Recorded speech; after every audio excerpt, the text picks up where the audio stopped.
Hello, my friend.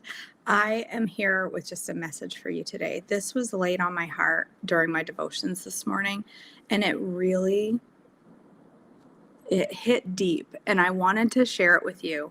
Many of you are getting ready to start Holy Healthy New Year, my Trim Healthy Mama coaching. Many of you are getting ready to start Chain Breakers, my food addiction coaching. This devotion this morning was so powerful that I had to share it with you. I had to share it with you. So I want you to listen along with me for a moment. This is from the book Unshakable by Christine Caine. 1 Kings 19:21 says, Elisha took his yoke of oxen and slaughtered them. He burned the plowing equipment to cook the meat and gave it to the people, and they ate. All right, the message is to get to your purpose, you'll need to leave some things behind. Once you feel the pull of possibility of where you're destined, you'll never be satisfied with where you've been.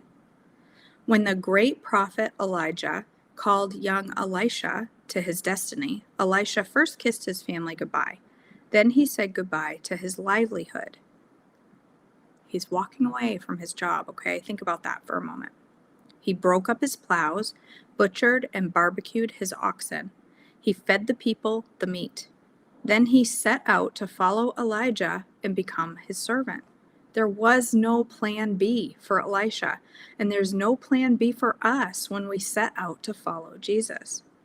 Are there some things or people you need to fondly kiss goodbye today in order to follow Christ? Do you need to bust up some plows and barbecue some cows?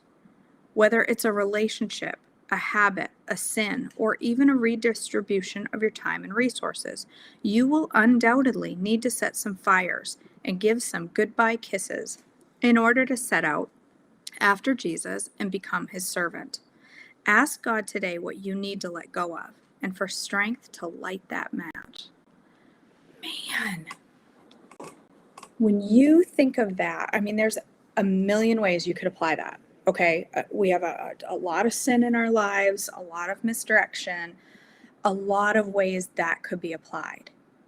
But when you apply it very specifically to your journey with food, to your journey with getting healthy, I want you to think about it for a minute. For many of us, faith is a big part of our journey, or faith needs to be a big part of our journey. For many of us, we've struggled on again, off again, on again, off again, because we've only looked at it as a diet. Well, I have cravings, I give into the cravings, I eat the food, I gain weight, I want to lose weight, I go the opposite direction, I get frustrated, I quit, I start again. This vicious cycle of over and over and over again, right? Most of us here have been through that. For me, a big change in my journey came when I got into the Word every single day.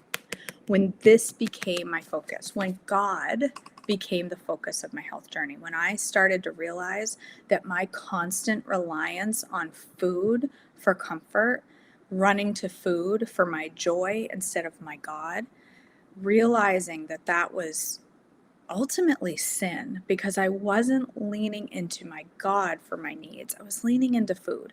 When I was frustrated, when I was sad, when I was mad, when I was happy, all of it ended in food for me. The hiding of food because I didn't want people to see what I was eating, that food was a comfort to me, or an obsession, or something I was turning to instead of my God. Now, that doesn't mean I don't still eat and enjoy food and still love to have good food. No, God gave us food for enjoyment. There's still that joy in food there. But the difference is I don't run to it when I need to be uplifted, when I need to be comforted. My God does that now. I had to break up my plow, light it on fire, and cook the cows, okay? I had to completely bust up my plows, which were food. That is so very relatable to our health journey. What plows in your life do you need to bust up and barbecue some cows on? What things are you running to, turning to? What habits, sin, what is in your life when it comes to your health journey that's getting in the way of you connecting with your God? Are there things there? That is why a big focus of chain breakers is going to be, it's not completely faith-based. There's a lot of science in this class. There's a lot of good information, but there will be a weekly, monthly, there will be an ongoing devotional. There will always be a devotional of some sort going on to challenge you in your walk with food, making your walk with God the priority. So what plows do you have that you need to bust up and barbecue some cows on, that you need to let go of some things? You need to stop having a plan B. There isn't a plan B. What is your plan to get healthy in the new year? What is your plan? Do you have a solid plan in place? Maybe it's joining a coaching group. Maybe it's Trim Healthy. Maybe your solid plan is, you know what? Trim Healthy is the way I'm going to go. And I'm going to join a group coaching. I'm going to make friends. I'm going to make commitments, and I'm going to stick to them. I don't have a plan B. This is it. Maybe it's I'm going to fight my food addiction head on with chain breakers. What is it? I encourage you today, bust up your plows and barbecue some cows. I love that. I love that. Be like Elisha. Make a plan and get rid of the plan B. You don't need a plan B. You don't need a plan B. All right. I love you.